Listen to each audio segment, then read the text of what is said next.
السلام علیکم ملګرو د افغانستان د کرکټ مینوال لپاره یو ډېر غټ د خوشحالۍ خبر راغلی چې صرف او صرف یو میش یو نیمه میش وروسته د افغانستان دوه سیریزونه دي او دوه ډېر غټو ټیمونو سره دي.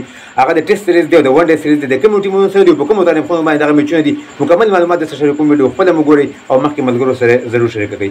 د هر څه نه مخکې راځو د ملګرو د افغانستان نیوزیلینډ سره چې کوم یو ټیسټ میچ سیریز تیار شوی دی هغه په 9 تاریخ باندې به شروع کېږي او د 13 سپتمبر پورې دغه میچ دوام لري چې په دغه سیریز کې یو واحد یو ټیسټ میچ دی د افغانستان په ګروپ به کېږي. دغه سیریز کې په افغانستان ټیم ډېرې غټې راوړنې لاسته راوړي ځکه چې ډېر غټ ټیم سره میچ دی. نیوزیلینډ ټیم چې ته موږ ګورو په ټیسټ کې په ون ډے کې په ODI کې ډېر ښه پرفارم شو کوي. نو افغانستان ټیم به په دغه سیریز کې په دغه یو ټیسټ میچ کې ډېر څه زده کړي او ډېر څه به انشاءالله لاسته راوړي. د هغې نه وروسته که موږ راشو په همدغه ستمبر میچ کې بیا په 18 تاریخ باندې چې کوم دی د ساوث افریقا سره اولنی ون ډے میچ دی. یعنې 3 ون ډے میچونه دي. اولنی میچ چې کوم دی هغه د ساوث افریقا ټیم سره یعنې چې ساوث افریقا ټیم ډېر بهترین ټیم دی. هغه ټیم دی چې په T20 ورلډ کپ کې ساوث افریقا ټیم انډیا سره فاینل ته وتلو. فاینل بالاخره هغه وبېلو.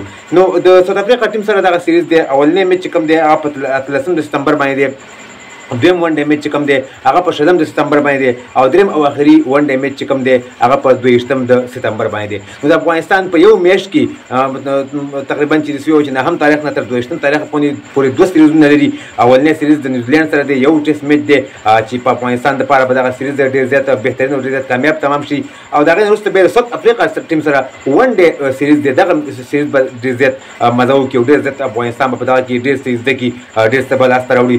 افغانستان ټیم ته که موږ وګورو که ساوث افریقا ټیم د افغانستان ټیم سره سیریز مطلب انتخاب کړی دی خو په دې وجه نه انتخاب کړی چې مطلب افغانستان ټیم کمزوری دی موږ به د هغې سره میچونه وکړو موږ به د هغې سره سیریز وکړو او د هغې نه به سیریز وکړو. افغانستان ټیم یو کمزوری ټیم نه بلکې یو ښه مضبوط سایډ ګڼلی دی چې افغانستان چې کم فیلډینګ کوي سبا کم بیټینګ کوي کم بالینګ کوي مطلب هغوی سره چې کوم الراونډران دي کم هغې سره چې مطلب د رحمان الله ګربت په شکل کې بیټسمینان دي د راشد خان په شکل کې ورسره بالران دي. نو هغه یو ښه سایډ مطلب په ذهن کې راوستی دی چې ساوث افریقا ټیم دغه سوچ کړی چې موږ د افغانستان سره سیریز وکړو او دغه سیریز به یقینا چې د افغانستان په ګټه باندې تمامېږي او انشاءالله افغانستان به ساوث افریقا ته شکست ورکوي ماتې به ورکوي او دغه سیریز به افغانستان په خپل نوم باندې کېښو که افغانستان ټیم لږه خواري وکړي ساوث افریقا ټیم ته ماتې ورکولی شي. نو دغه د افغانستان دوه سیریزونه په یو میچ کې د 9 تاریخ نه تر 22 تاریخ پورې چې په دې کې ون ډے دي ټیسټ دي.